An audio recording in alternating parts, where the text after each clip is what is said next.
T-minus 3, 2, 1,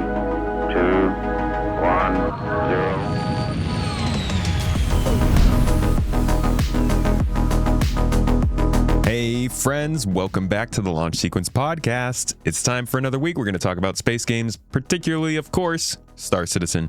A lot's been happening the last week or so. Defense Con's been going on, a lot of ships for sale, some broken, some not. The Odin just got revealed, $5,000 ship. There's a lot to be talking about there.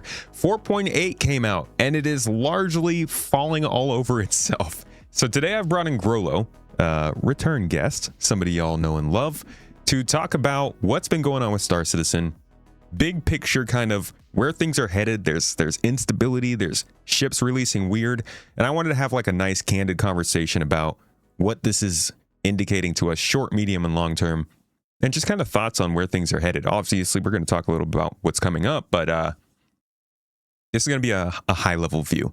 Thank you for joining me for this one, Grolo. How you been, dude? Good. Thanks for having me, Space Tomato. Yeah. Always nice to have a talk with you. We're going to be a little bit less server meshing focused than we usually are, but I'd be happy to hear what you think of what's been going on with that lately. It sounds like they have plans to get some version of quasi-dynamic server meshing in this year. And I think maybe we talked about that during the last time you were on. Yeah, I think we did. Quasi-dynamic. I think that coin or that term was coined shortly before the last time we chatted. So look forward to it. What has changed in your opinion around Star Citizen's like performance and kind of how it's been doing since our last time talking?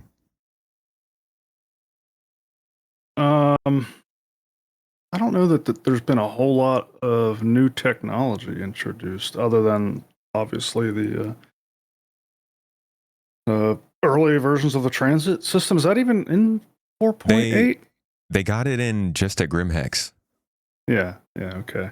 So I haven't been to Grimhex. I haven't actually interacted with the new system yet, so I'm not really sure how that's behaving. But yeah. Why do you think they just released it at the one location? I would imagine it's just not ready yet. I know I've talked to some people who were playing with it on the non-live version of the game, and they were saying it still had some rough edges to iron out, that things were not working as well as live. So, rough edges on that kind of stuff, understandable.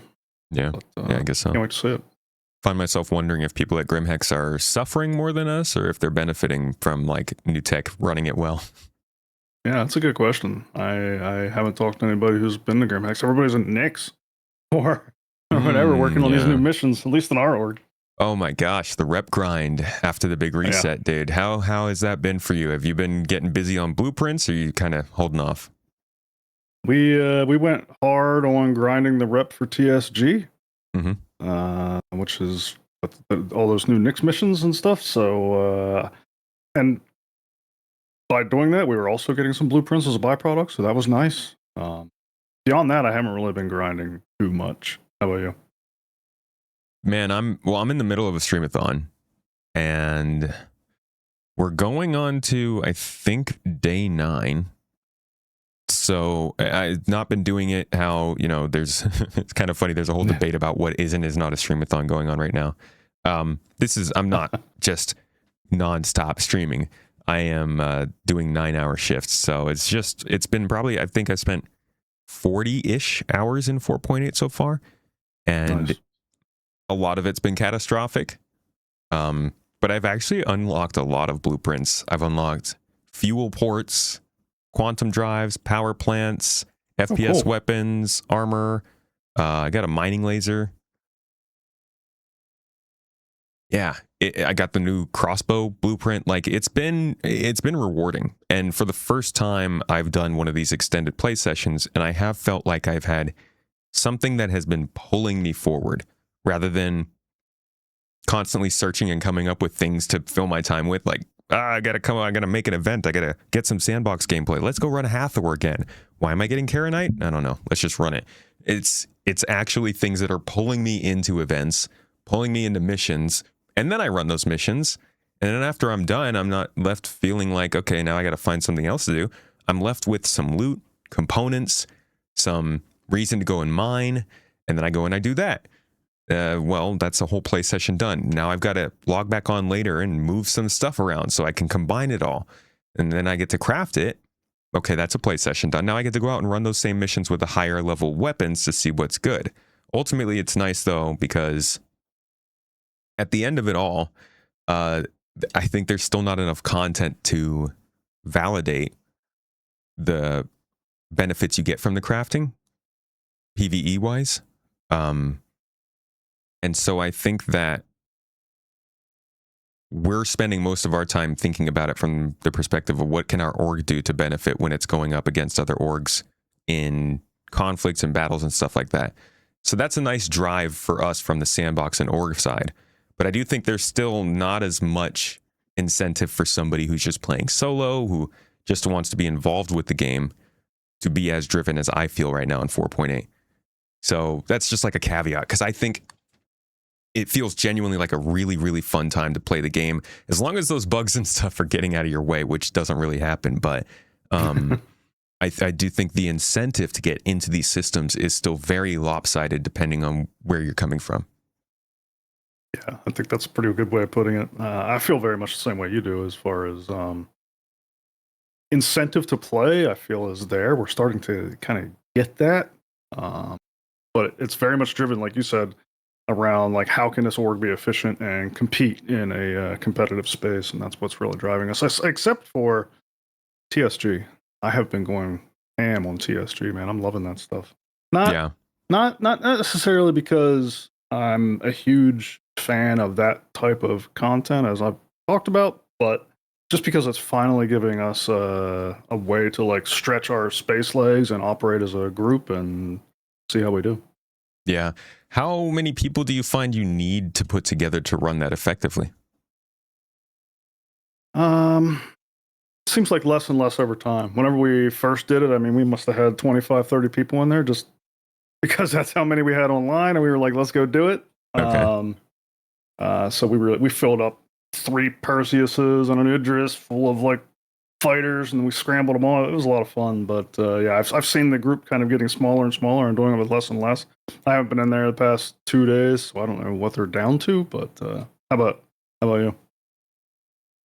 It's been here and there. We did a run with like, I want to say it was 50 people, about 48 people did a run together. Nice. I had a run after we actually had the event that you came to yesterday, the scavenger hunt. We got everybody together and ran it again after that. That was probably like 20 to 30 people. Okay. I don't think I've been in a group running it that's below 20, but I have been hearing from folks that this is as much fun as it is. Music is great, set piece is cool, the area is nice, like, and the plot itself is relatively believable. It still doesn't unfold like a proper feeling fleet battle. Like, it still feels like you're skirmishing in an area, completing an objective, and then completing another objective. And it's not so challenging that you have to have a very well organized fleet or you have to have the right ships. You just need to make sure that you've got ships that can withstand the distortion when they fly through the tunnel trench run.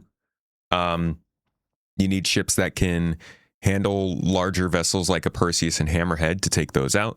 You need enough ships to handle all the fighters that are going to be there, like the Paladins and the Gladiuses and the Hornets. And then you just you need people who can go on board and do their FPS part to let the hostages out. But ultimately, it still feels like a stepping stone to getting like proper fleet battles into the game from what I've heard, seen, and how I feel. Definitely. Yeah, I definitely agree with that. Which is why I was like, yeah, the content itself is like, but I mean, it's the very first thing in Star Citizen that I can think of that at least demands that you're working as a group of more than 6 people. Yeah. It feels... from that perspective, cool. Actually, instead of saying it, I'd rather ask you, because you got World of Warcraft experience, you've got a community that goes back. Does this feel like a proper MMO raid? Yeah, I mean, that's what I've been calling it to people outside of the game, just because I know that they'll get it whenever I say it. I'm like, this is WoW, or I'm sorry, This is Star Citizen's first end game raid, and is it perfect? No. I mean, they got a long way to go, but they're starting to deliver that type of content, and I think a lot of people, they hear that and they're like, "Oh, okay, now I know what you're talking about." And so Right. that's how I've been saying it. Yeah, good way to look at it. Do you feel like this is different from previous kind of raid-like content like Hathor, Onyx, or Stormbreaker, any of that kind of stuff? Yeah, I think so. At least we haven't figured out how to do it with like 3 or 4 people yet. Okay. Whereas those things we could, like, you could go in with a really small team and run through everything on those things. This one feels like it requires a larger group, and so Okay. your more traditional raid-like content. So from that perspective, a lot of folks hear that and think, well, Star Citizen is trying to make content just for the big groups. What about the solo players? Can solo players or small groups benefit from this content coming in? I think so.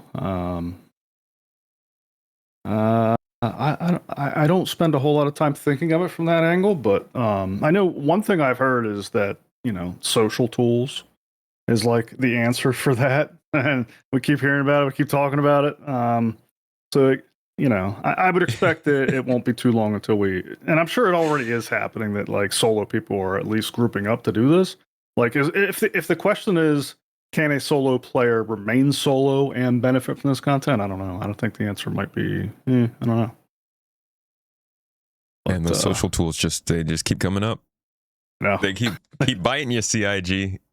I do think that, like, at the very least, it would be cool if a solo player in a Starlight could show up and help refuel people who are fighting this stuff and do it that way. You don't have to communicate with anybody, right? You just hang out around the outskirts, and when somebody needs help, they ping you. You let them dock.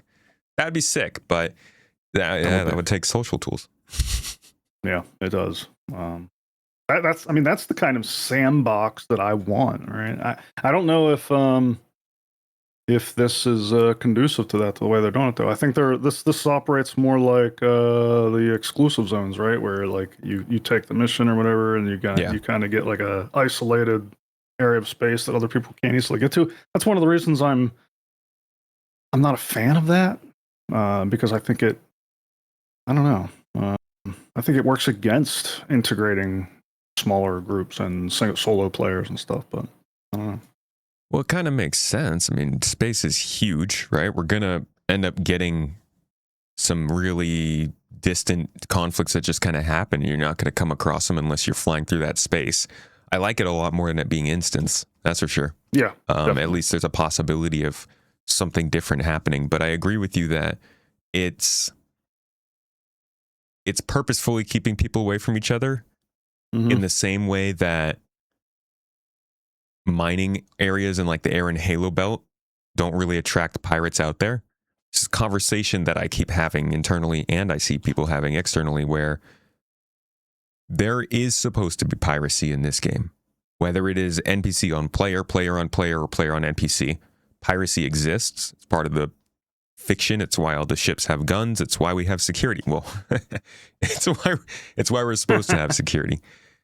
And there's something to be said about how many tools should they give people to find this stuff? Like, if you were doing exploration in your Carrack, could you deep space probe and find an extraction station and see that people are having a fight out there and then go to that location? Or is CIG trying to completely lock us out of that? Good question. And I could see the argument either way. But yeah, I don't know how you would. Yeah. Good question. I don't know. Like, on one hand, I like the cinematic experience that is offered by that isolation. If we had gone in there and on day one, some other org came in and just completely disrupted the whole thing, and they did it on a regular basis, and we never really got to experience it, like, I can see that being problematic. But on the other hand, like you said, how does the guy show up in his Starlight and be like, "Hey, do you guys need gas?" I don't know. It's kind of, can't have both, I guess. They did kind of try this with Rock Cracker, and I'm not sure how that's gone. I haven't heard much, where they did the exclusive Rock Cracker stations and then they did the non-exclusive ones. obviously the ones that were non-exclusives should have very high rewards, and versus the exclusives, I think the rewards are probably not good enough on either. But have you heard or has your group seen any difference between those two?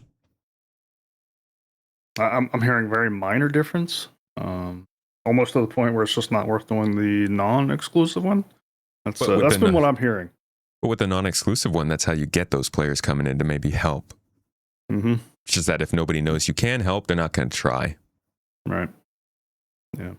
But I'm hearing that they buffed the drops in the exclusive zones, is what I heard. And so since you're kind of guaranteed the full haul in those, it just makes more sense to do those. Yeah. Gotta test that out. It's different. I really gotta get it. I've not run Rockcracker more than I think once since it went live. I did it once during PTU and then once live. And I got so busy with the PTU in 4.8 that I haven't really had that much time. Yeah. All these patches coming so freaking fast. I was just thinking about the gas thing, though. And to your point, I think social tools is the answer. Like, if we want to give those exclusive experiences to people, but we still want the ability for random people to kind of come in, intersect with us, help out. I mean, I could see social tools being the answer and not kind of changing that model, but even just giving people the ability to go into a looking for group list. Yeah, exactly. It's like, oh, you're running this? Cool. I have a refueling ship. Can I join your group? Yeah. Or advertise it, like, hey, here's a refueler looking for work, and your team is in there, and you need refuel, and you're like, oh, hey, this guy, and you invite him, and now he's got the coordinates. I could see that working. Exactly. It would be so cool to be able to list that you're about to do, say, you're about to do Hathor, and like you can click on a thing, and then the game automatically gives you a list of the possible roles, and you can add some roles in there. You can say that you want like this many people who are in a Perseus, and then people can actually come to your looking for group listing and be like, well, I've got a Perseus, I can join. You get all the reputation information. That actually kind of sounds like it lines up with their whole teleport to party leader idea that they floated recently. I see your face. You got thoughts on that? Yeah, not a fan of teleport to party leader. What are your, I haven't gotten to hear your thoughts on this. Tell me about it. What do you think of obviously it's just a theory and like something they're toying with right now, but how do you think it'll affect the game? I mean, you know me, I'm Mr. Sandbox. I'm not here for the theme park rides, and so I'm worried about anything that interferes with Sandbox. And I think two things of paramount importance in a sandbox is distance and locality, I guess, which you call the same thing, but also time. And going back to like some of our earlier conversations, I think you and I talked about the dream of somebody living on a planet. Like, this is my home, and I'm doing all my stuff here. And maybe you're even playing in a game in the future where you don't have to buy a starship, and you can just buy access to the game, and you're on the ground. You're kind of doing missions on your planet. It's almost like a really futuristic Halo, right? And you're just, and maybe someday you take to the stars, but that's not an inevitability. And things like this, I think, work very counter to that dream of like locality and distance mattering. And maybe you don't travel to that planet because it's just too far away. And as soon as you start to introduce things like fast travel or teleport to party leader, stuff like that, I think it erodes the meaning of distance, and then pretty soon everything is within reach of anybody on short notice, and that worries me. Yeah, limitations, like not having availability to everything is kind of important. And you got to limit that somehow, whether it's through reputation or geographical location or what have you. Yeah. But I think the scale of this game, at the very least, has always been considered with the idea that everyone was traveling it. Whether the scale was large, like before, those who were here in 3.0, it was freaking huge. It would be like 15 minutes in quantum travel to get to one, and not in 3.0, but maybe 3.5 or 3.6. A solid 15 minutes to get from Crusader to Hurston, maybe 10 minutes. Really? I want to hear for that. It was a long freaking time. They were talking about the idea that you might have to take multiple fuel stops when you're going across a star system. And they've slowly dialed that back. They added more fuel to some ships. They made the distances not as far. They've definitely nerfed the size of Pyro. Was supposed to be massive. When we look at a system like Ellis that's going to come in, and that system is supposed to be like 110 AU. No way that's going to happen now. And even with all of those changes and all that shrinking, it was still done with the understanding that it was happening because people didn't want to travel distances. So now bringing up the possibility of teleporting the party leader kind of, it's like, well, why do all of that then? Why not keep all of the big distances or keep that scale, or at the very least explain that scale through this new lens of teleporting to a party leader? But as Jared said, I think it was last year now, maybe 2 years ago, at the Con 42 convention, new people came in, they have new ideas. A lot of times that means they're just going to throw old ideas out. And we're seeing that. Yeah, that's a bummer. You describing those vast distances, I'm like, oh my gosh, that sounds amazing. But I think part of the problem is that like the game isn't ready for it, and I'm wondering if like maybe we're looking for solutions too soon, because they're talking about things like Starchitect and Genesis and all the stuff that will inject life into these planets and spaces like we haven't seen yet. And so my hope is that at some point, there's so much for me to do on Hurston that I don't have to go to Microtech. Yeah. Right. And if I do make that journey, it's okay that it's a long journey, because I really don't need to make it. And if I do, it's for some majestic, grand adventure reason. Yeah. I would love to play in that world. A whole relocation. Like maybe you just want to spend another month in a different system. Yeah, exactly. So that's why, like, whenever I hear teleport to party leader, I'm like, guys, like, there's so many things. Like, I don't know, like, it's like the I wish we would security wait problem. To see what the game is like before we start solving these things. It's like the security problem. It's like wanting to separate PvE and PvE servers before we get proper security in the game to see if we can have a solution that helps. It's not to say exactly. It's not to say we can't do that. But yeah, we keep trying to fix a broken game. We keep trying to talk about changing features to fit a game that is actively not working how it's meant to. And so when it does work how it's meant to, are these fixes going to make any sense? Right. 100%. Yeah. I imagine they have that in mind, but it is interesting to see that these conversations come up, even though we expect the game to go a certain way. Mm-hmm.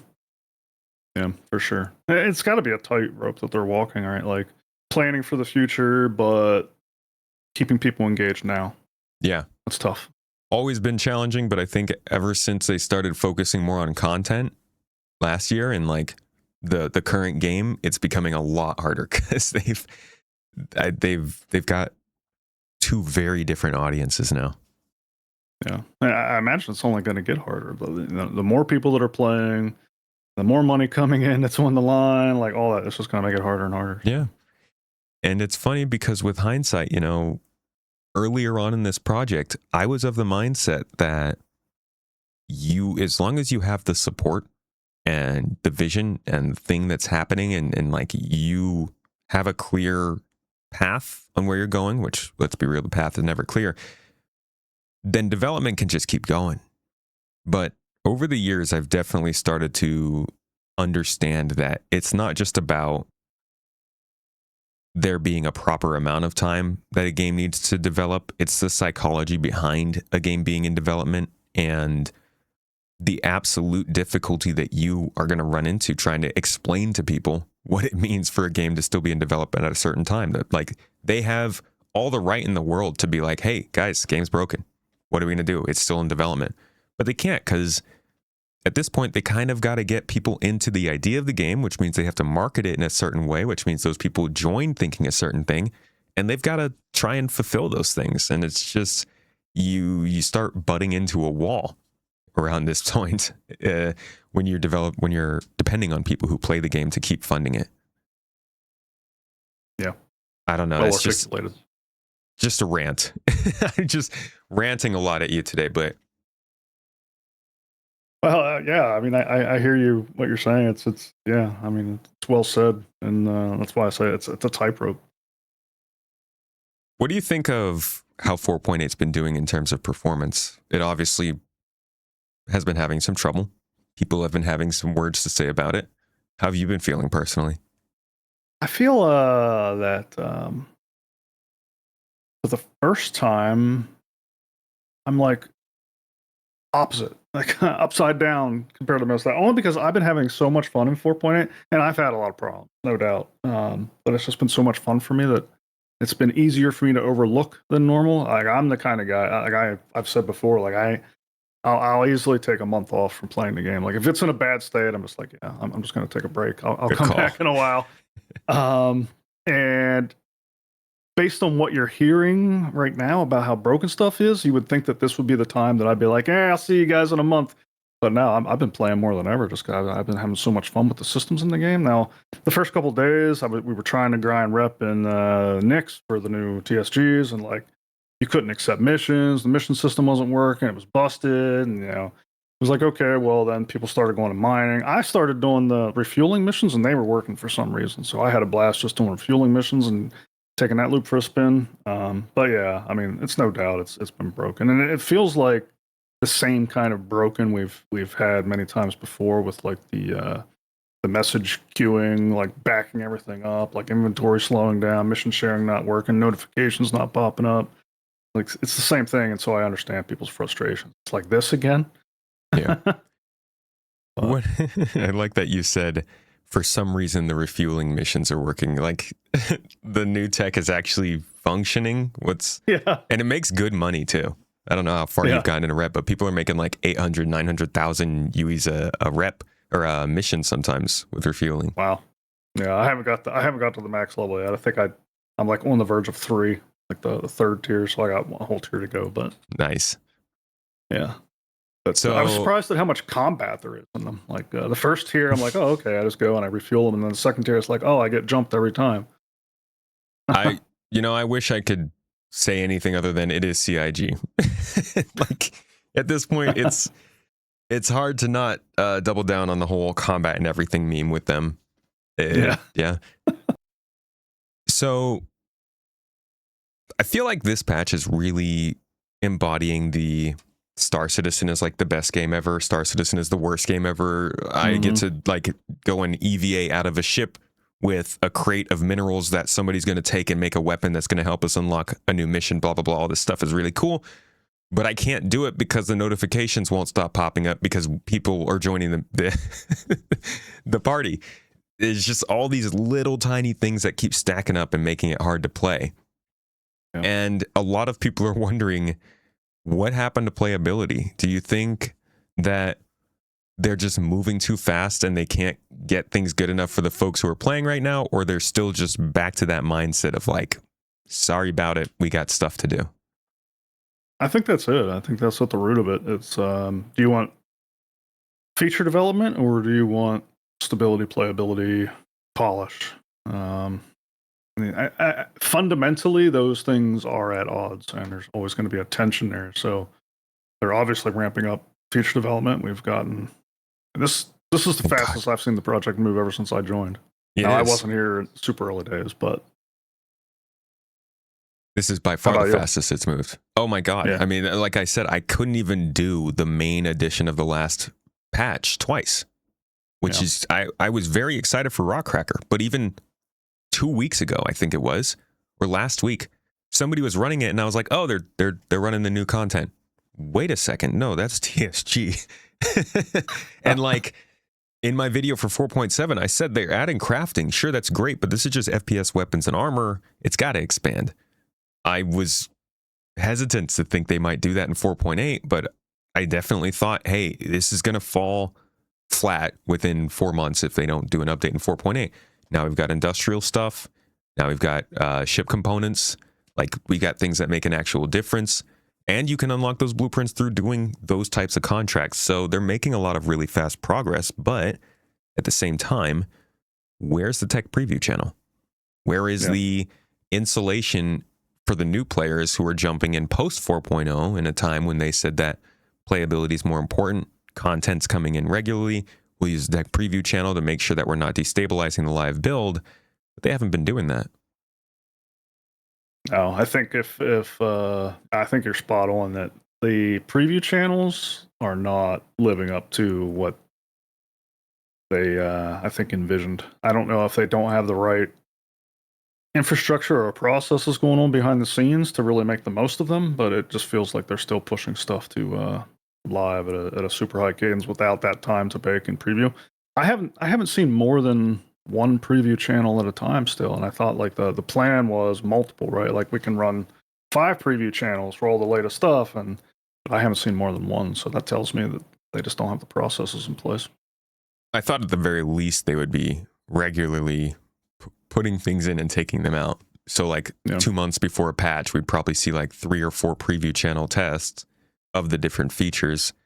And then even I figured those features might wait until the next patch, 4 months down the line. But I agree with you. It feels like the company itself, as much as they want to do all these things, is just they don't have the manpower to. They're stretched thin. They're working on Squadron. It honestly feels like they're just trying to keep up with the release cadence right now. They said they were going to change that from last year. Remember?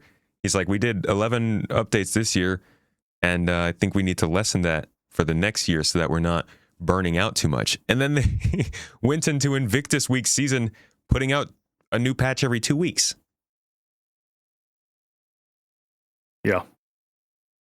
Yeah. I mean, the big patches are every 2 months now, but they're so much in them that it's it's crazy. Like it's no surprise to me that things are broken, but it is. I guess it is a little bit of a surprise that the processes haven't seemed to evolve much to accommodate this push. Do you think they want to try and get into a better place by the time Squadron comes out, or do you think this is kind of the way things will be? I can't imagine they don't want to. Like to me, it just feels like it's such a lost opportunity if the game is not in a good state for Squadron, because like that is the time that you're going to have like this massive influx of players coming in, and you have this kind of once in a lifetime opportunity to sell them on the idea that it's Star Citizen. But if they log in and they can't get a party invite, they're going to log right back out and never look at it again, you know? Yeah. So I can't imagine it's not of like paramount importance to them, but like how they get from where we are to there, I'm not quite sure, other than rigor. Like they just need a lot of rigor. I sent you a webpage earlier, pcgameshardware.de, a German website that does a lot of PC gaming coverage. And they called their article let's see, what did they call it? The CPU killer, Star Citizen, 30 CPUs from 4 to 24 cores benchmarked. They basically tested every CPU you can think of and came to the conclusion that, and I'll put it up on screen for everybody who's watching here, came to the conclusion that it says something and I don't know what, so I'm just going to press that one. The Ryzen 9 9950X3D2, which just came out, can get a 70 FPS run on Star Citizen. That is the highest average FPS you can get from a CPU with a 5090 GPU on there. So I don't know what the numbers were last year, and I know that 10pound42 has done a lot of benchmarking. These are obviously higher than they have been going. But what do you think of these measurements and like the performance that people are getting out of Star Citizen at the moment?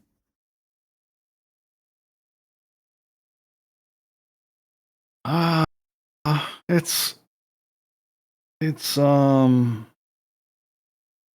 surprisingly low, but I don't know. I feel like I'm getting more than 70, but I don't know. I'm sure there's certain criteria and everything on here, but it's interesting that they call it a CPU killer because they've and this is a little outside my wheelhouse and my expertise. I mean, I know a little bit about this stuff, but just fundamentals. I'm not a GPU graphics 3D programmer or anything like that, so I can't really talk about what's going on in the internals, but one interesting thing to me is just how dependent Star Citizen has been on CPU performance compared to other games. I know a lot of other titles, like, the GPU is the main bottleneck, and CPU will make very minor differences. Usually, it only affects your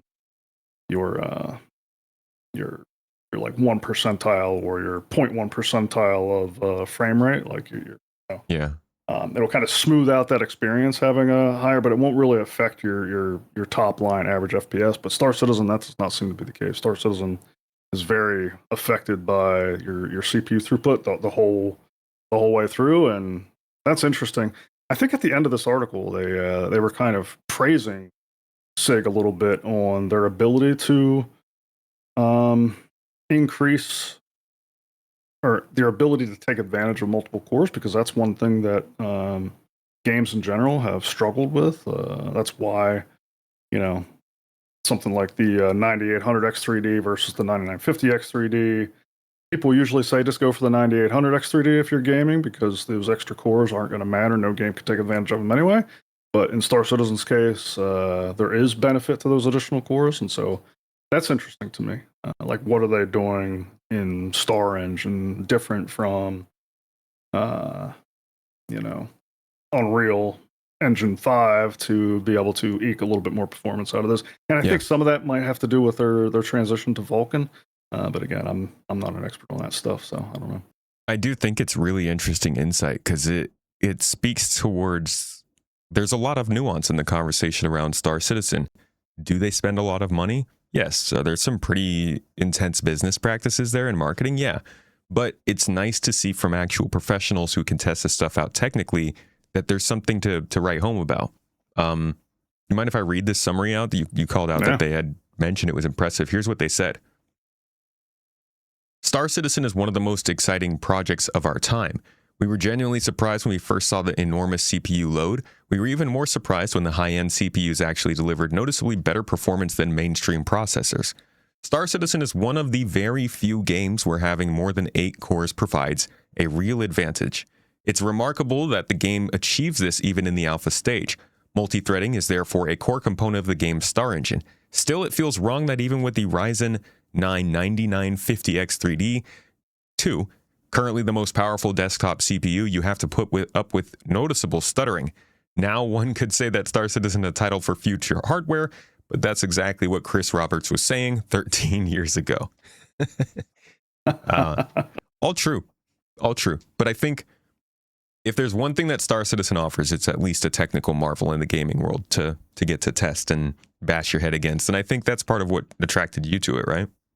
Yeah, definitely. The investment in tech on all sides, right? Like, and this is an area again that I don't know a whole lot about, and I'm still impressed with what they're doing here. Obviously, multi-core has been a barrier to gaming for quite some time, and they seem to be doing things breaking down the walls there. But also, the stuff on the back end is definitely a technological marvel. Now, the game for the future thing, I think can still be true, even though they've been saying it for 13 years. One thing you mentioned that I'm in a community that still plays World of Warcraft, and we do, and one of the common things that people say there about World of Warcraft is it can run on a potato, right? Like, but that was not true at the beginning of WoW. I remember when WoW came out, and people were figuring out how to get higher FPS in World of Warcraft. Now fast forward 20 years, yeah, you can run on a potato now, and I think the same thing is going to be true. Like, while Star Citizen is in active development like this, and we've seen it keep pace, like, those questions come out every so often about, like, can Star Citizen keep up? Like, by the time it comes out, is it going to look outdated? Well, no, because they keep renovating it and overhauling it and improving it, and like we've seen it keep up with the times. I wasn't here in the project 10 years ago, but when I look at screenshots from 10 years ago, it doesn't look anything like it does now. And so obviously, they can keep up. They can keep this thing modern. But at some point, will that change? Like, once we have 1.0 in our hands, are they going to continue that forever? I don't know. Like, at that point, the requirements might slow down, and it might drift towards running on a potato. For all we know, I don't know. There is both a call to make sure the game plays on everything, but also make sure the game does not get outpaced by the market. Yeah. So, like, good luck. Yeah, that tension. Yeah. How about on the server side of things? I think you are the person that I would trust most to kind of talk about what we've been seeing on the database side. It feels like a lot of the problems that have been popping up have been database related, from the contract manager not populating to items just kind of disappearing. Ships just get pulled out of existence at times. Things don't stay on freight elevators. It really feels like their server infrastructure is not handling all of the data being actually kept up to date by like the replication layer or the entity graph or whatever it is that needs to happen for people to have reliable things. On top of that, they've also mentioned that they wanted to get they wanted to get the imprint system updated so that like there was more continuity between patches for the ships you got, the components you had, so you weren't losing that stuff. But really, they've been kind of entirely radio silent on this, not just with like Benoit has not had the time. I'm not going to blame him. He hasn't had the time to make his desync post. They haven't really addressed this that much in the last month. And even since 4.8 came out, they haven't made any direct statements about the specific problems people are seeing, all the way down to people are spending money on the store and not getting the stuff they paid money for. Do you think that like CIG is having a little bit of a red alert moment with their database? Certainly feels like they got people staying up all night trying to fix this stuff. Yeah. I could just imagine the pager duty calls going off. Like pager duty is a system that engineering teams usually run to alert them when there's problems, and it brings all their phones and it makes sure that your engineers are awake. Yeah, it definitely feels that way. CIG has talked about things in the past. To me, this feels like traditional data integrity issues or consistency issues. Like this is the kind of thing that usually arises whenever your systems are buckling under pressure. You don't have reliable eventual consistency. You don't have one thing they mentioned. I forget. This might have been 6 to 12 months ago now. I remember one of their devs being on screen and they mentioned dual writes. And I did a whole video explaining what that problem was and how it manifests. And but that's the kind of thing where like you'll update one system and then you're relying on some kind of a communication process in between to make sure this other system is updated to match, right? Like maybe you buy a ship on the store and that updates some kind of a store back end, but then you're relying on a message to travel through and make sure your game database is also updated. And whenever those message systems like that are not only not able to keep up, but they're not reliably replaying that stuff whenever there's a failure, right? Like, so say you buy something on the store and this message gets sent over here and the game database needs to be updated to match. And that message for some reason fails because, you're having this notification spamming game and everything, your messages are falling by the wayside, and then but for some reason they're not being reliably transmitted whenever there's a failure. That kind of thing is what can make like these dual write scenarios so problematic, and it's why you might see something like, hey, I got a thing in the store and I don't have it in the game. Maybe they have an engineer waking up at night and they're like, shit, we've had 10% of our store purchases not make it into the game. Now I got to go log in. I got to replay all this stuff. Get that kind of manual intervention. You certainly don't want to be living in that world, but that seems to me like where they might be living at the moment. Does it worry you? If that you? makes sense. No, it doesn't worry me. Other than the impact that it's having on players, obviously sucks, and it's going to potentially, turn a new player off who like just bought their first ship in Star Citizen. And like, I think we even had that. I remember somebody in the Discord was like, "Hey, I bought my ship," but so from that perspective, it worries me. But like, is it unsolvable? No, I mean, all this stuff is solvable. It's just time and money.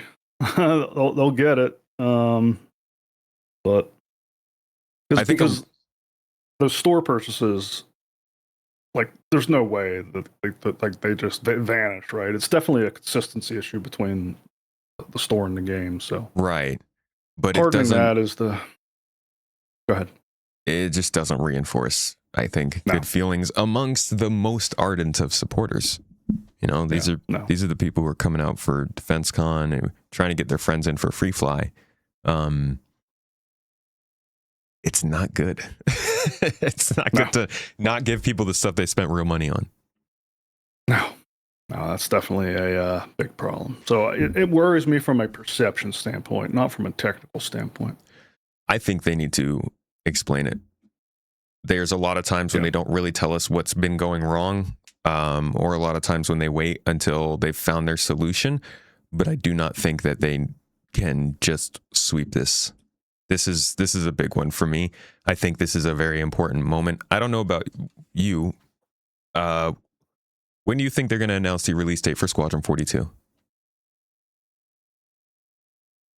I don't think it's going to be delayed. I don't think they're going to push it to next year. So it has to be. Well, we're in almost June. I mean,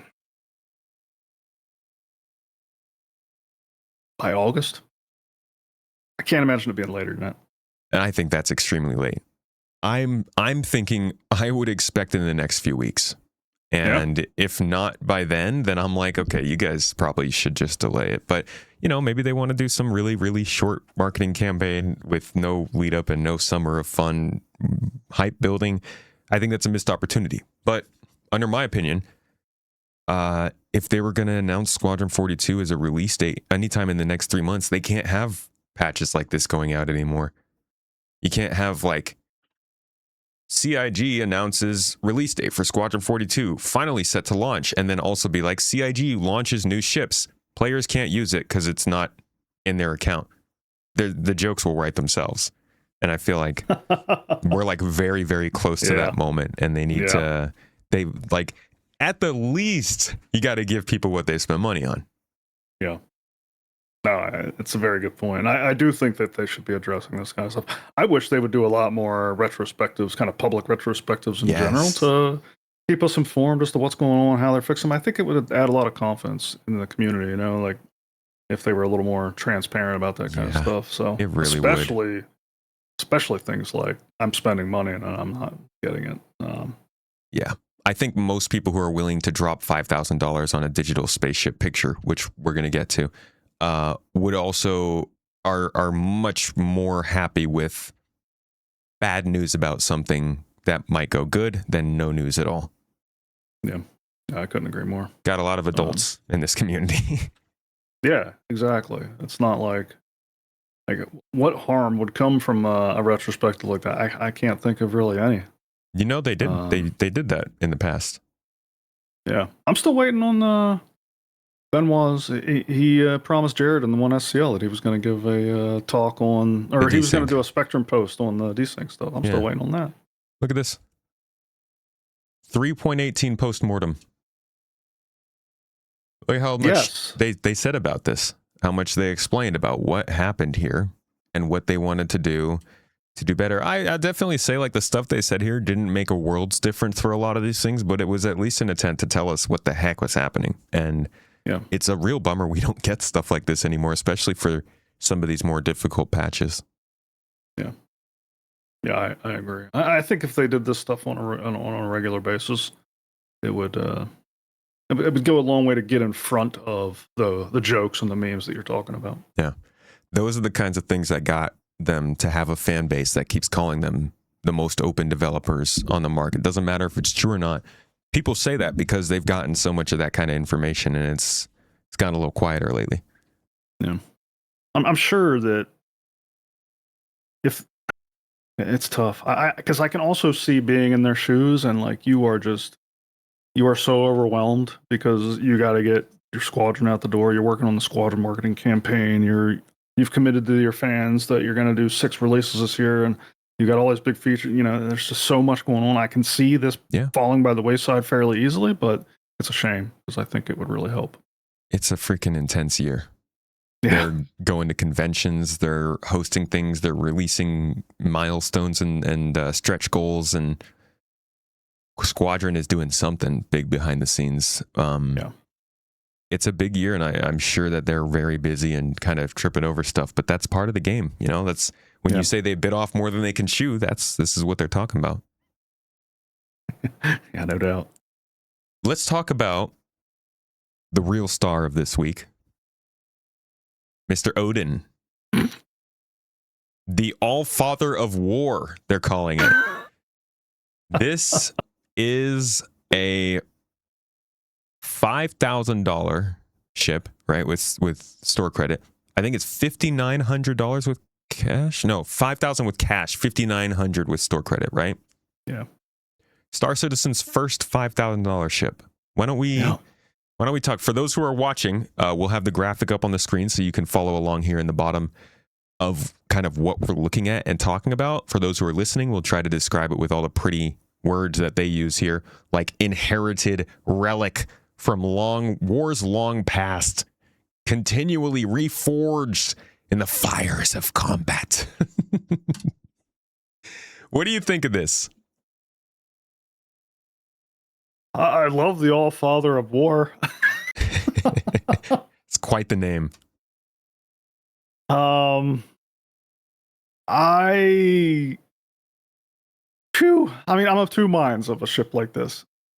One, I love that they're going to build a ship this ambitious and like something that will obviously be a centerpiece to a lot of large organizations' gameplay. Like, I can't even imagine how many people you're going to be able to put on this ship.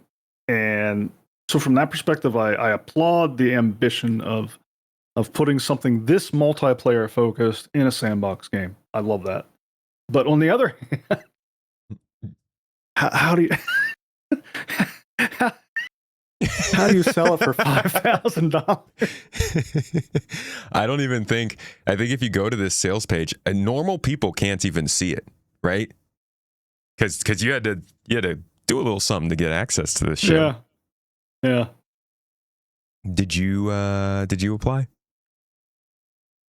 Yeah, I wrote a thing. Did you get access? Yeah, I got access, but I'm pretty sure that it was random. I don't think they actually read that. Maybe it's fake, but I saw screenshots of people writing the stupidest stuff and getting acceptance letters. Yeah. Do you think, I mean, I also saw people saying that they got denied, but like, what? I mean, that's horrible if it's actually random. There's a pretty big spender in our org that got denied. I couldn't believe it. And they put a lot of effort into their thing, which is why I feel like this was just random selection. Dude, that's not good. Like, yeah, I don't know. I'm feeling, I don't know. I don't know what all your opinions of this, but I think that the whole process around the Odin is a catastrophe. The ship itself is cool. The animations, good Lord, sick as but like the actual process by which they've rolled it out, I think, has just been, if this company had the visibility of some of these bigger publishers, man. Oh my God. Yeah. I think there was some good intent. I think it was potentially could have been better than like the way that ships have rolled out in the past, and it's just an F5 war, mostly bots winning. Yeah. So I think there was some good intent there, but I don't know, man. Like, yeah, I don't think it's great just based on what we're seeing about the acceptance and the denials and potentially just being random again. Like, it almost feels like they just don't have the time. Like, they wanted to do this well, but they didn't have the time to do it well, is what it feels like to me. Does it feel like they're trying to get a lot of, if not all of their stretch goals figured out by the time Squadron comes out? Because we've seen several like kind of older things that they've been working on delivered in the last year. Do you think they just needed to see this out of the way? I hadn't really thought of it that way, but that's possible.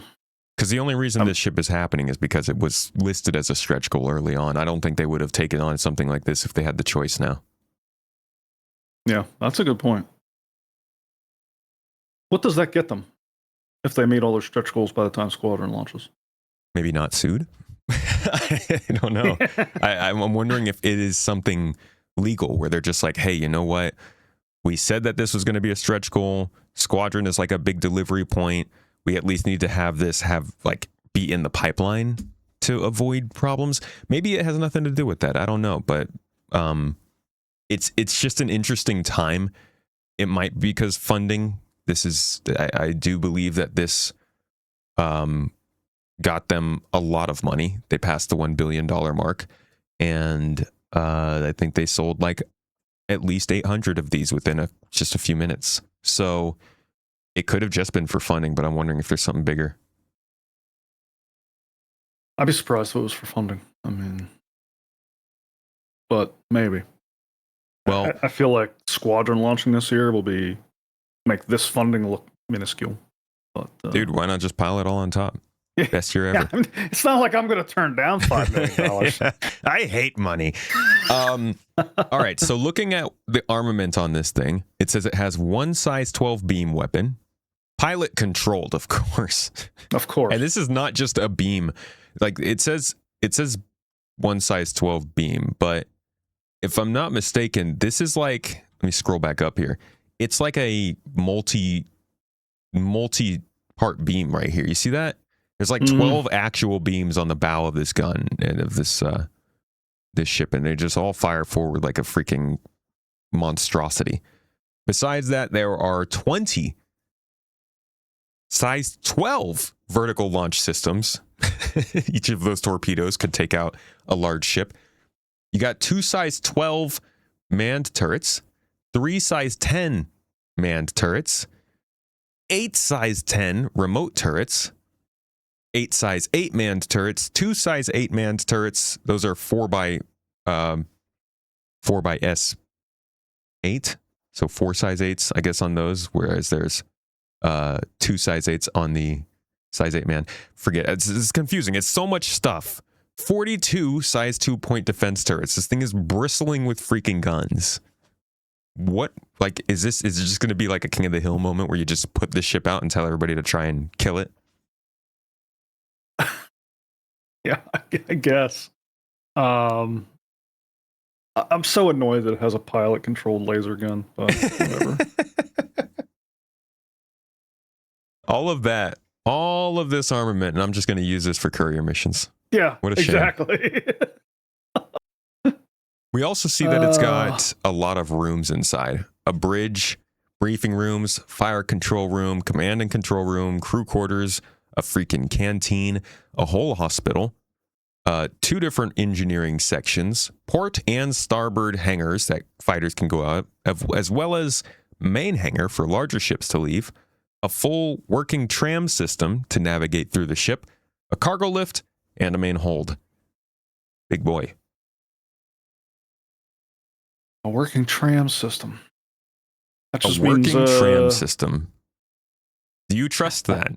I was just gonna say that just means you got a quick way to space, but I shouldn't have said that. I was like, I don't need this tram system. New Babbage's trams already take me out into orbit. I'm fine. It's a lot. It's a big ship, and honestly, I don't think anybody is looking at all this and thinking it's coming anytime soon. There's no way. When do you think they might be aiming to try and deliver this? Definitely feels like a post 1.0 ship. So how far away is 1.0? Add a year, maybe by then. So like 3-4 years at the very minimum. Yeah, definitely. It is a big ship. I don't know. Somebody, I saw somebody in the chat ask Grolo a question. How many DGSs is it going to take to run that ship? Well, that's a good question. That is something they've talked about when they talked about their vision of server meshing. They mentioned they wanted to do, I think, simulation islands, they called them. And the idea was basically that they could have ships that were their own servers. Do you see that being realistic in this game? Absolutely, yeah. I see that working. That's one thing that Star Citizen does so well, and I don't think enough people, well, I can't say that. I think some people don't realize how well it's doing it, because if you play any recent title, Ashes of Creation before it imploded, PAX Day, Dune Awakening, like all these titles that are out there using the Unreal 5 engine and server infrastructure, they're all kind of approaching server meshing the same way, and it is jank AF. Like, it's terrible. Like it's so noticeable. Like you rubber band when you cross the lines. All of them. It's not like one of them. It's not like one of them got it right. Like they all behave this way. And then you come into Star Citizen. It's like I don't notice when I cross a line ever. And so they're at least doing that really well, and I can definitely see that working for the simulation islands on a ship like this. But yeah, to the person's question, like I definitely think the ship is just going to be a dedicated server floating in space. I don't see how you can share this thing with another DGS. Actually crazy, man. That's actually like the idea of telling people, yeah, we just fly spaceships around. They're their own servers. Yeah. What? Might be why this thing costs $5,000. You're buying a perpetual server license. Yeah. Yeah, basically, yeah. You got to pay regular upkeep for this thing. It's infrastructure. There is a server with your name on it at the headquarters. Somebody I know was saying there's more space on this than like a typical first-person shooter single-player level in some games, which is, yeah, that's true. You just fight your way through a spaceship. That's a whole level on its own. I'm wondering if they built this with any squadron kind of involvement in mind, because usually they build those with that understanding. It will be an FPS weapon level. Yeah, good question. You think it's in squadron? No, not this squadron. No. That's if they move forward and do more. Oh, that's actually a good point. Yeah, could definitely be a level in squadron. Yeah,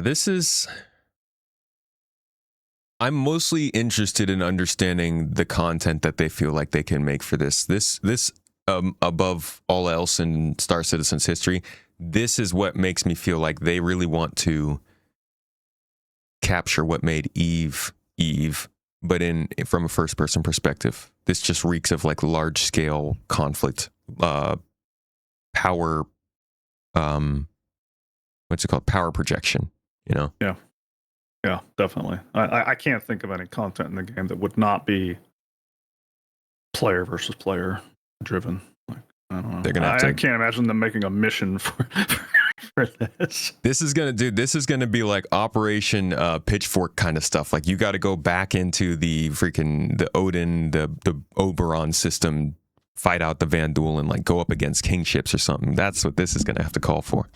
Yeah. Now, let's talk about this from the funding perspective. What I have here is our funding tracker. As everybody can see now on the screen, we have passed $1 billion in funding for Star Citizen. This will be a day that goes down in history, I'm sure. It's kind of insane.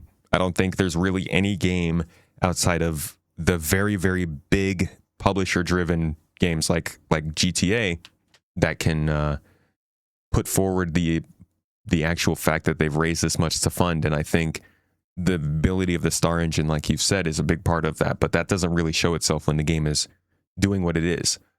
Yeah. How much do you think the funds raised here have gone up since we started this show? I reloaded this when we first started. It's about 1 hour and 10 minutes ago. When I refresh again, what do you think this number is going to be? What's it at now? I can't see it. $1,002,012,523. Holy crap. So I looked shortly before the show started, and it was just a few dollars north of $1 billion. Somebody screenshotted it. And so just between that and the beginning of the show means we already went up 2 million. So no, it was at 2 million earlier today, I think. Well, obviously earlier today, but okay. So I'm going to guess we've gone up another. Have they done another round? Yeah, 4 p.m. They did another round of that ship. I'm going to guess we went up 2.5 million since then. All right, let's see. 1,002,012,500. See if it updates real time.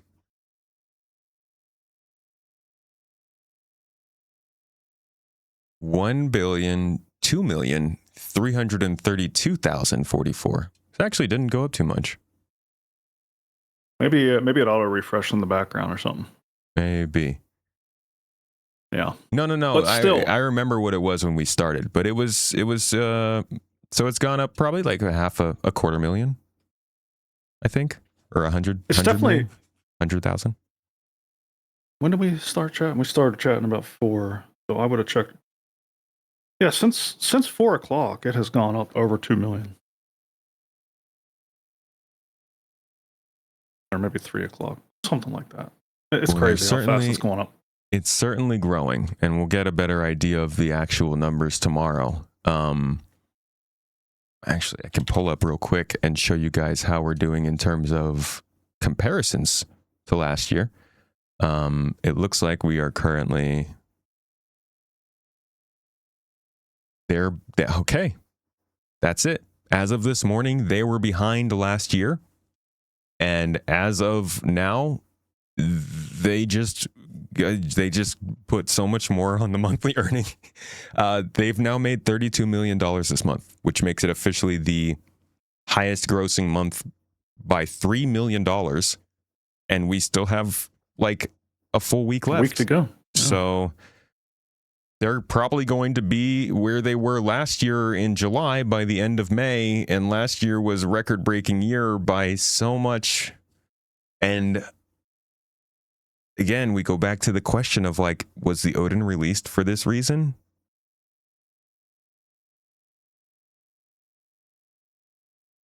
I don't know. Absolutely insane funding. It is insane. I'm, you know what? Of all things, I'm glad that the developers are getting, like obviously that's where a lot of the money ends up going, is paying people. And the devs, as much as there are problems with the game right now, I feel like a lot of that comes down to just the planning and how things are going, the managing of this work. But the actual work that a lot of the devs are putting in is just, it's a lot of fun to play right now. And I do hope that this works out and that they can keep the path straight, because I think they've got a great thing going. But it's really hurting a lot of people right now, 4.8. It's literally punching them. Kicking their dog. Shameful. Yeah, what you mismentioned, I totally agree with. You know, whenever you see stuff like this, you also have to understand that it is vindication for the devs. Like, hey, because they are putting an enormous amount of effort into this, and when you see something like this, it's like, damn, my time is worth something. You know, people are. Yeah. So I love that too. I think as problematic as it can be. You could really see it in the Star Citizen Live they did during DefenseCon, when I think Jared might have asked Ben about how he felt about the release of the ship, of the Ironclad, and like I think that it's just kind of in a problem spot and it's not getting that 100% representation. And you could see it in Ben's face that like it's frustrating to them. They're putting work into this stuff and it looks good, and then it gets released and we don't get to see it how they wanted it to be seen, and that sucks. Yeah, it's I agree. Like I don't always pick up on emotion, but like that question, I could definitely feel his emotion on that one. Like he was not happy. And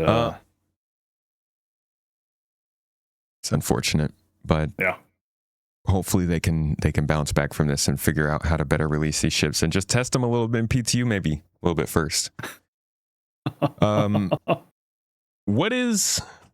Let's talk a little bit more about the future. What's coming up? Yeah. In about a week and a half, we're going to get the next roadmap roundup, and that'll be the first sign of what's coming in 4.9. I think we all are aware that next month is going to be an exciting month with Alien Week, Get Tech ships, and all that. But what do you think they might have planned for 4.9, considering the year ahead? Man. I wanted to say hacking, only because I know it would get a reaction out of you. God. You bet it would. Man, that's a good question. There's been such a flurry. I mean, obviously more crafting. There's going to be more crafting recipes. We're going to go beyond, the components we just got. That's kind of a no-brainer. I feel like they're talking a lot more about the mythical flight model. I don't think it's 4.9, but feels like it's not too far off till we get something on that front. The old flight model. Yeah. That they're testing in secret quite successfully. Yeah. Is that the vibe? Successful? Well, have you heard anything about it? No, no. Oh, I see what you mean. Yeah. Yeah. No, yeah, I haven't heard squat. They're keeping it a secret, at least. Like it was surprising to see on the forum somebody's like, yeah, we've been doing NDA tests on it. I haven't heard anything. Yeah. Ever since that the very first week that they tried to, there was a leak, and then the guy came in. There was a leak, and like, they shut that down. Yeah. Good for them. Yeah. I'm wondering if they egged that on, and they were just like, let's do one big one here and like figure out who the problems are, and then we can move forward. Yeah. Yeah, beyond like more crafting, man, I don't know. You might have a better guess than me. Oh boy. I have too many guesses. Well, there's got to be one piece of main content.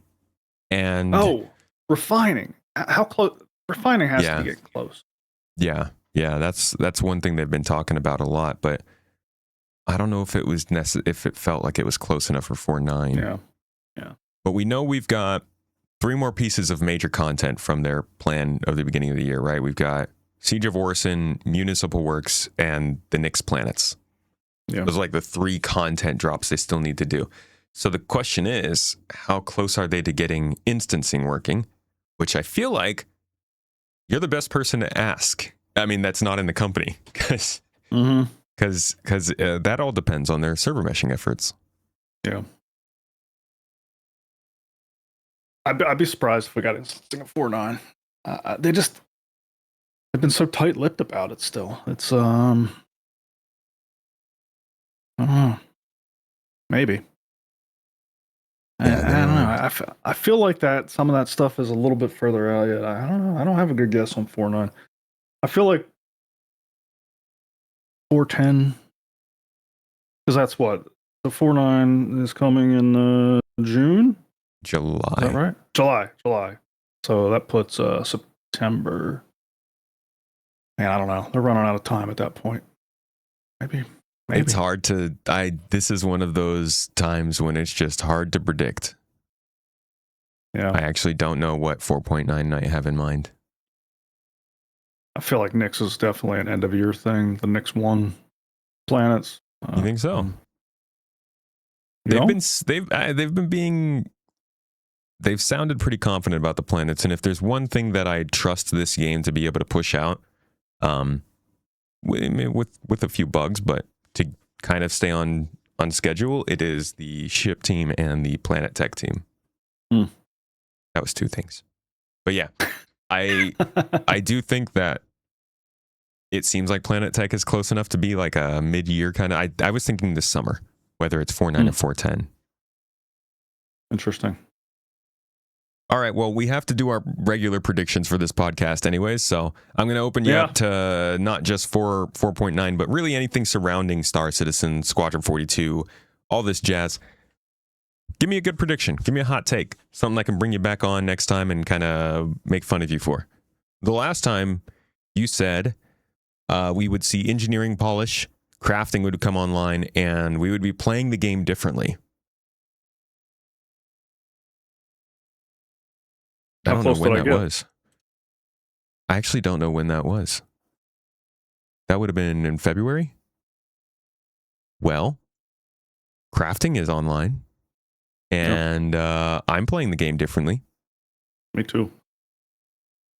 Yeah, I think you did pretty good on that one. Yeah, I didn't do too bad.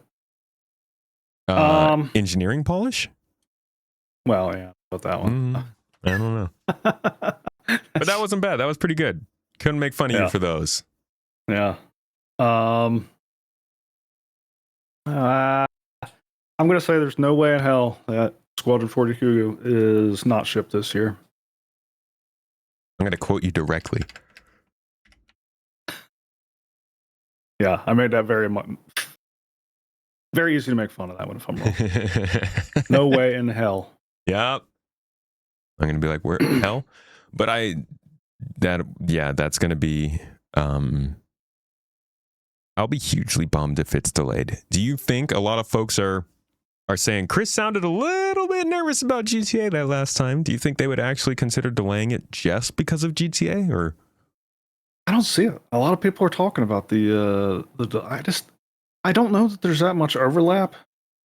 Maybe, and especially since GTA is only launching on console, Star Citizen's only on PC, and I know there's a lot of overlap. People have both, but I think I don't know. I think there's enough not overlap. How much PS5 do you play? I don't have one. Yeah, I don't either. So it could just be my bias.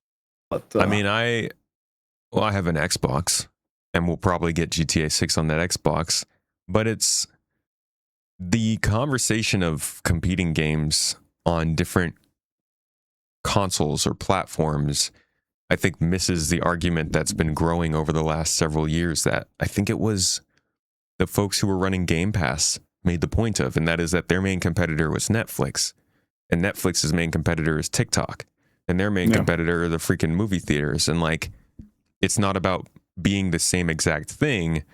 It's about taking people's attention. You have maybe an hour a day to dedicate to scrolling social media, to getting news updates, to going on Reddit. If that hour is taken up by 80% posts of people saying they enjoyed GTA, or they did this in GTA, or this comparison to that comparison in GTA, doesn't matter if you're not looking for it. It's still taking up space and distracting you. And I think that's something everyone's aware of, not just CIG. The freaking what's his name, Zelnick at 2K, when they did their earnings report on the 21st, it's kind of the last chance they had to delay the game. He basically said it was possible, it's arguable that it's the biggest entertainment launch in history. Not game, launch. Interesting. And I think there's probably people who are going to launch movies in the fourth quarter of this year who are watching the release of this game. So I don't blame CIG for having an eye on it. It's freaking scary. We don't necessarily live in an economy where people are chucking money at games all the time, especially if they think, well, should I keep a PC up to date to play Star Citizen or just play GTA on my existing console that doesn't need any work? It's there's just a lot of conversations that different people have around that kind of an event, and I don't think it's worth just writing off. No, you're right. I think they're in a kind of a lose-lose situation whenever they're looking at it from that perspective, because on one hand, you delay it. I mean, how much backlash are you going to get for the delay? I mean, tremendous amount. Oh my God. I mean, so much. You come out right after it. I think it's a very good point that you bring up about just the impact that it's going to have on entertainment globally. And that's certainly potentially business impacting, and you can't behave irresponsibly as somebody stewarding a $1 billion business. That kind of leaves, you got to beat it. Yeah. If they were driven by investors, they probably would have delayed by now. Yeah. But when I say beat it, I mean you gotta come out well ahead of it. Like seems like the early October. Yeah. I don't know though, dude. It's a big moment for them. I hope it goes well. I wish them the best of luck. They've got a lot of. They got to make sure that thing is polished.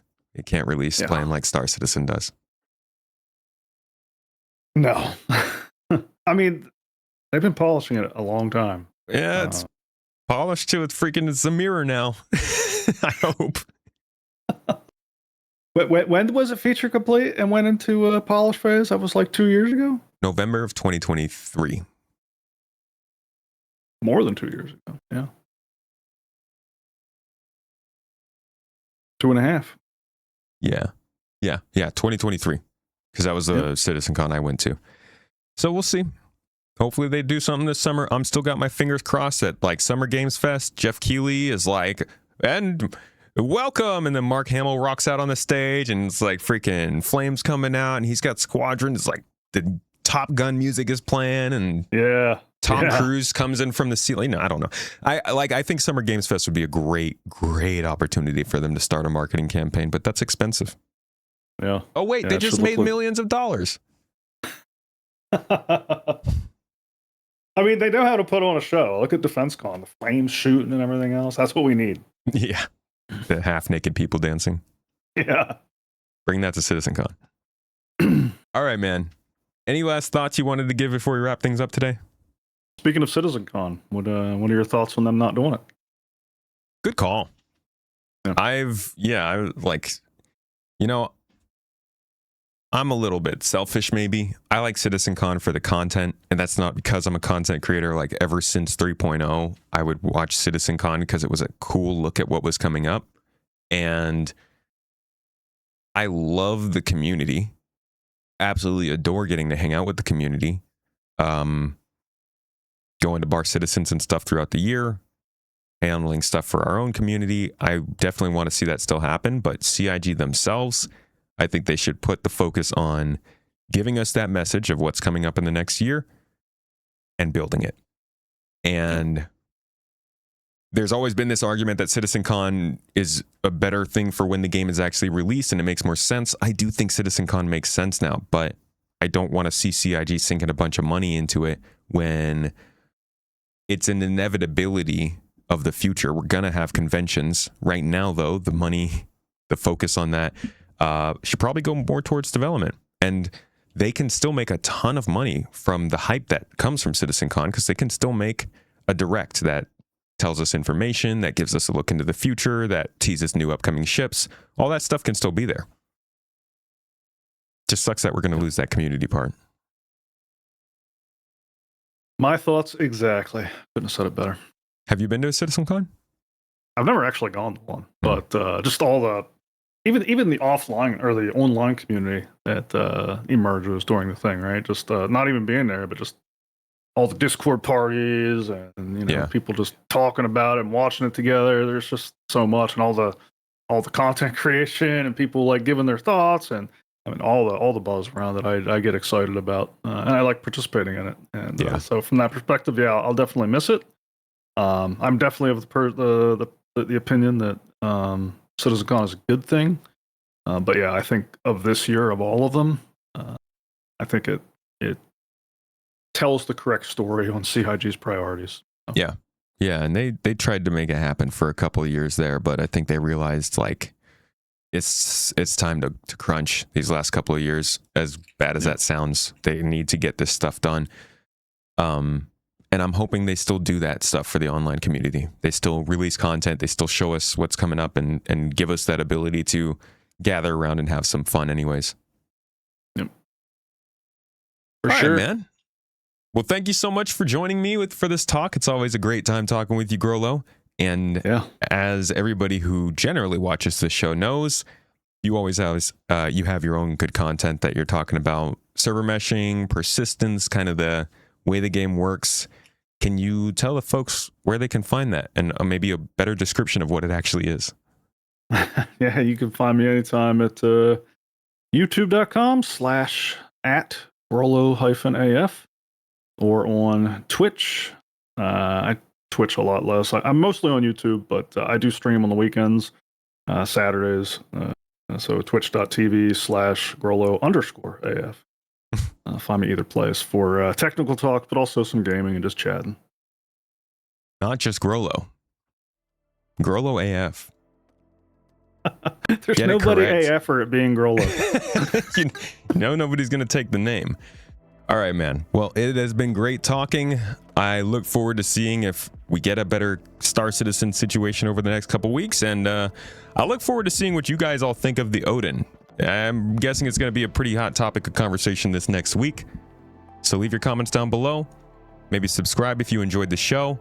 If you're on YouTube and you don't like the YouTube situation, we're on all audio platforms, Spotify, Apple, Amazon. I use Pocket Casts. If you're like doing a commute, doing a run, you need something for the plane, you can download the episodes and listen to a little Star Citizen talk. Either way, thank you so much for joining. Hope you appreciated the show, because I appreciated you, and I'll see you next week.